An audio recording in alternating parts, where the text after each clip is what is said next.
जरा पालकमंत्र्यांची तब्येत कशी ते सांगा. आता बाकी तब्येत चांगली आहे. हां, ते हाताला लागलेलं आहे. हाताला लागलंय. किती जरी झालेली आहे. आता ड्रेसिंग केलेलं आहे. मग गरज वाटली तर नंतर बघू, पण आता स्टेबल आहे. हाताला म्हणजे कुठे लागले आणि काय लागलं? बोटाला लागलेलं आहे. बोटाला इथे किती प्रमाणात त्यांना काय त्रास इंजुरी आहे. त्यांना काय त्रास जाणवत होता?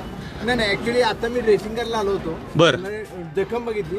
मग फ्रॅक्चर आहे? फ्रॅक्चर नाही वाटत, पण नंतर आपण ड्रेसिंग एक्सरे करून घेऊया. पण बरं. आता तरी जखम ड्रेसिंग केलेली आहे. बरं. स्टेबल आहे. रक्त आले? रक्त आले का? रक्त आलेलं आहे? कशामुळे झालं? नाही, आता काय झालं हे एक्झॅक्ट डिटेल मला माहित नाही. नाही, मला फक्त एवढं सांगा, रक्त किती आलेलं आहे?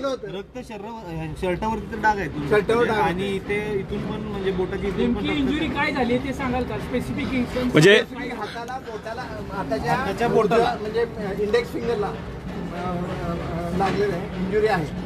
फक्त कशामुळे झालं हे आपण आता सांगू शकत नाही. बरं. बीपी लो झालं असं काही? ब्लड प्रेशर हायर साईडला गेलं. ब्लड प्रेशर वाढलं होतं. रक्त तर आली. रक्त आलं होतं. आता काय बरं. परिस्थिती त्यांची? आता स्टेबल आहेत. ब्लड प्रेशर आता थोडं स्टॅबिलाइज केलेलं आहे.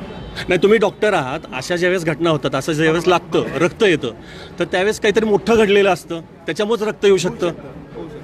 काहीतरी मोठं घडलेलं आहे. बरं, ठीक आहे. Yes, thank you.